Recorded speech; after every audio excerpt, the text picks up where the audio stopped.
¿qué tal? Muy buenas tardes. Les damos la más cordial bienvenida a este espacio de noticias corto e informativo, hoy que es miércoles 4 de diciembre de 2024.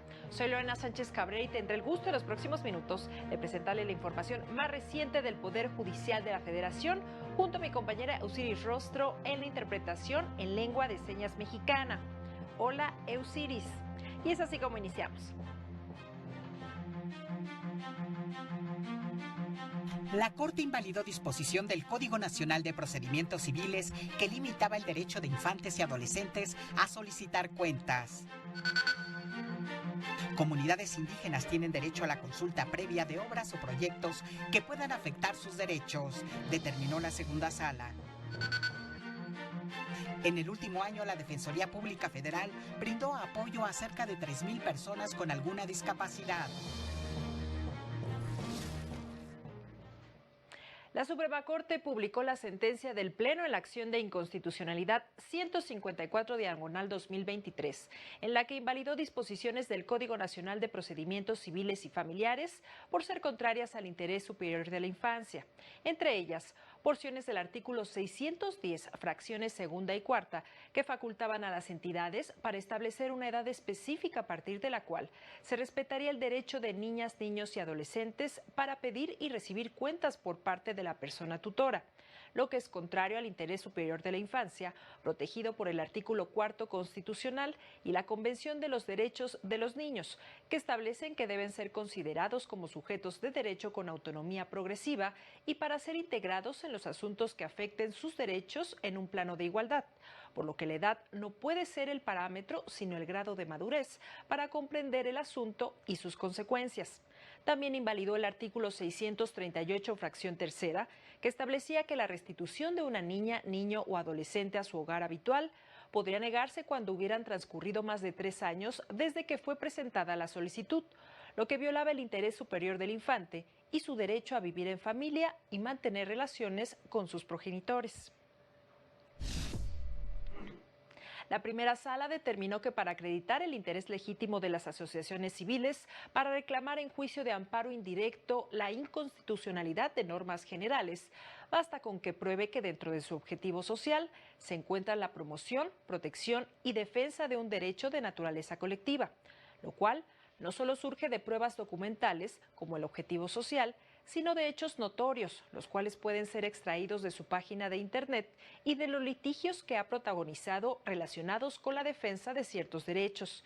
Este criterio lo estableció al resolver un amparo en revisión promovido por una asociación civil que se inconformó con el sobreseimiento de la demanda de amparo que realizó un juzgado de distrito que determinó que carecía de interés legítimo para impugnar los artículos 101, 102 y 103 del Código Penal de Aguascalientes, que criminalizaban la interrupción del embarazo. Por su parte, la segunda sala estableció que el derecho humano a la consulta previa, libre e informada resulta exigible tratándose de evaluaciones y autorizaciones ambientales relacionadas con proyectos, obras o, en general, actividades que puedan impactar en el entorno o forma de vida de los pueblos y comunidades indígenas.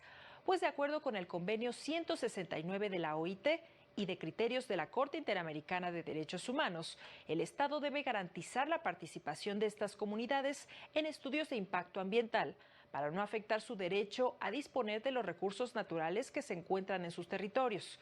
Además, conforme al artículo segundo constitucional, dicha consulta no depende de la demostración de una afectación real a sus derechos, sino de la posibilidad de que puedan llegar a dañarse, pues precisamente uno de los objetivos de este ejercicio es determinar si los intereses de estas comunidades serán o no perjudicados y en qué grado. Para especialistas, los derechos sexuales y reproductivos de las mujeres con discapacidad se omiten o pasan inadvertidos, pues son consideradas pasivas, poco atractivas, dependientes, asexuadas y dignas de lástima, pues se considera la discapacidad y sexualidad como aspectos incompatibles. Durante un foro organizado por la Corte, las participantes explicaron que persisten obstáculos para el ejercicio de los derechos sexuales de estas personas, entre ellos la idea de que al concebir se transmita la discapacidad o la falta de habilidades para las tareas de cuidado, lo que vulnera sus derechos humanos. La esterilización sin consentimiento, Esto sigue ocurriendo, como lo decíamos antes, muchas veces con consentimiento de las familias, abortos y embarazos forzados, eh, negación de la capacidad parental, justamente por no ofrecer apoyos. La falta, ¿cierto?, de facilitadores judiciales, la falta de adecuaciones de procedimiento en tribunales, por ejemplo, de los espacios judiciales, por lo tanto, hay restricciones, altas restricciones aquí respecto del ejercicio de la capacidad jurídica. Explicaron que como toda persona, las personas con discapacidad tienen derecho a expresar su identidad de género y orientación sexual de manera libre, recibir educación integral en sexualidad, respetar su privacidad e intimidad, entre otros derechos. Vamos a otros asuntos. En tan solo un año, el Poder Judicial de la Federación, a través de la Defensoría Pública Federal, atendió a casi 3,000 personas con diversos tipos de discapacidad para garantizar su derecho de acceso a la justicia, destacó el Consejo de la Judicatura Federal. Señaló que personas asesoras jurídicas federales representaron legalmente a 1,538 hombres y 1,386 mujeres con discapacidad física, sensorial, múltiple, mental e intelectual. Además, indicó, todas las instalaciones, juzgados y tribunales federales permiten su movilidad con seguridad y autonomía, con el uso de rampas, pasamanos, declives adecuados, señales táctiles visuales y en braille, así como personal capacitado en interpretación en lengua de señas mexicana. La transparencia es una obligación que ha cumplido el Consejo de la Judicatura Federal mediante novedosas plataformas de acceso a la información que serán fundamentales frente a los retos que implica la implementación de la reforma judicial. Así lo indicó el director de la Unidad de Transparencia del Consejo de la Judicatura Federal, Héctor del Castillo Chagoya Moreno, en la nueva entrega del podcast Reflexiones desde el Consejo, en el que habló sobre los logros y los desafíos de la institución. Los órganos jurisdiccionales a cargo del Consejo aproximadamente emiten 1 millón de sentencias al año, lo cual pues no es poca cosa. La oficina en México del Alto Comisionado de la ONU para los Derechos Humanos saludó la decisión unánime del Pleno de la Suprema Corte sobre la inconstitucionalidad de la prisión perpetua prevista en el Código Penal de Chihuahua para el delito de homicidio doloso de 3 o más personas. Lo anterior, pues contraviene el derecho a la reinserción social, así como las reglas mínimas de la ONU para el tratamiento de los reclusos, mejor conocidas como reglas Nelson Mandela. En su decisión, la Corte determinó que esta declaración de inconstitucionalidad de la pena de prisión vitalicia no implica conceder un amparo que deje impune el delito por el cual el quejoso fue procesado, por lo que la autoridad deberá analizar nuevamente la sanción a aplicar. Es momento de hacer una pausa, pero regresamos con más noticias. Estamos en Corte Informativo.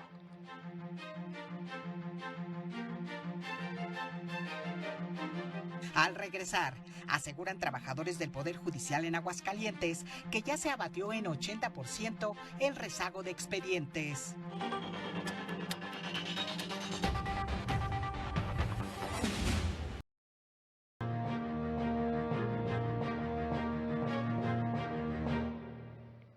Gracias por continuar con nosotros. Seguimos con la información. Vamos hasta Guadalajara, donde se presentó en la FIL una colección que ayudaría a las autoridades a diseñar políticas públicas mejor integradas para atender los principales problemas que aquejan al país. La información es de mi compañera Citlali Pérez. Acercar el conocimiento de los especialistas, los catedráticos, los investigadores a las personas encargadas de elaborar la política pública es el objetivo de la colección Utopía, presentada en el marco de la Feria Internacional del Libro 2024. El espacio público está plagado de nociones irracionales que se reproducen y amplían sin fronteras. Y desde el gobierno se alimenta un debate que no reconoce realidades, elaboraciones confiables, evidencias contundentes. Todo al parecer se puede inventar y el conocimiento empieza a parecer una excentricidad, un asunto que compete solo a pequeños núcleos de especialistas. Se trata de lecturas con lenguaje simple de diferentes materias y especialidades, desde lo social hasta temas científicos como las constelaciones y el universo. Para seguir con este proyecto, que lo que pretende es abordar los grandes problemas nacionales en ensayos con un lenguaje accesible para todo el mundo, pero sobre todo con propuestas de cómo transformar la sociedad mexicana hoy. Un proyecto de país posible. En el marco de la Feria del Libro, se presentaron 3 volúmenes de esta colección: El Estado capturado, La escuela que necesitamos y El poder de la legalización, que sostiene que una estrategia de legalización de las drogas no significa que aumente el consumo. Con información de Citlali Pérez para el canal del Poder Judicial de la Federación. En este mismo espacio también se llevó a cabo una mesa de debate sobre migración y desplazamiento forzado, retos y desafíos para atender la problemática. Los detalles los tiene mi compañero Mario López Peña.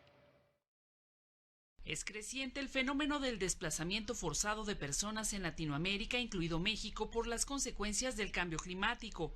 Esto lo aseguraron integrantes y representantes de órganos regionales de derechos humanos y desde las asociaciones civiles. También encontramos como fenómeno de causa las emergencias relacionadas con el cambio climático, las crisis alimentarias, las pérdidas de cosecha, la falta de adopción de medidas de atención y asistencia, o sea, diferentes causas que están obligando a las personas a desplazarse y buscar oportunidades de desarrollo o solicitar protección. Dentro de las actividades de la Feria Internacional del Libro de Guadalajara, advirtieron del recrudecimiento en la violencia de género en las rutas migratorias hacia México desde el sur. En algunos de estos puntos la violencia de género no solo se utiliza como un medio para sembrar miedo, sino también como una forma de humillación y en ciertos casos como un acto demostrativo para desalentar la migración. Subrayaron la necesidad de una mayor participación de los gobiernos municipales para la protección de los derechos de las personas en movilidad. Acogida. Y muchas veces los municipios, ¿y yo qué hago? ¿Qué tengo que ver si yo no soy actor de la movilidad humana? Yo no regulo. No, pero la gente está en tu pueblo, está en tu parque, está vendiendo, está viviendo en tus barrios y está buscando trabajo, o están los niños que no van a la escuela, ¿no? Y que tienes que atender. Entonces hay muchas soluciones que se les puede acompañar y que son importantes. Con información de Mario López Peña para el canal del Poder Judicial de la Federación.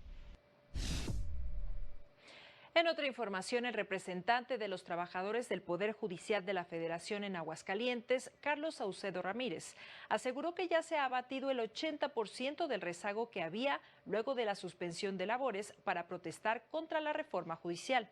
Ello, dijo, fue uno de los compromisos de la base trabajadora al reanudar labores. Advirtió que pese a que cesaron las protestas, las y los trabajadores se sienten amenazados por una posible disminución en sus salarios para el siguiente año.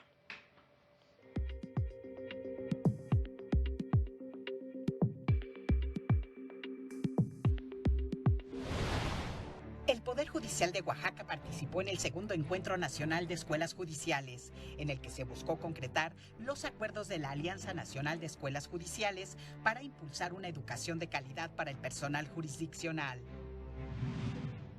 Al rendir su informe de labores 2024, el magistrado presidente del Supremo Tribunal de Jalisco, Daniel Espinosa Licona, aseguró que con el uso de las tecnologías se logró eficientar procesos y agilizar la impartición de justicia. El Centro de Mecanismos Alternativos del Poder Judicial de Tamaulipas brinda apoyo a personas que enfrentan conflictos en materia penal, civil, familiar o comunal, entre ellos custodia de menores, pensiones alimenticias, separación o divorcio, contratos, deudas mercantiles o conflictos vecinales, entre otros.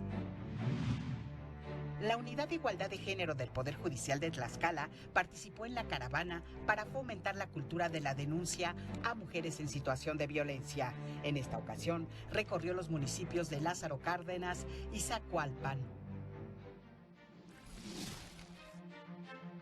Y es así como llegamos al final de este corte informativo, como siempre agradeciendo su compañía e invitándole a mantenerse aquí en la señal del canal del Poder Judicial de la Federación. Siga a las 19:30 horas nuestro avance informativo y a las 20:30 el noticiario nocturno. Soy Lorena Sánchez Cabrera y le deseo que tenga una excelente tarde. Hasta pronto.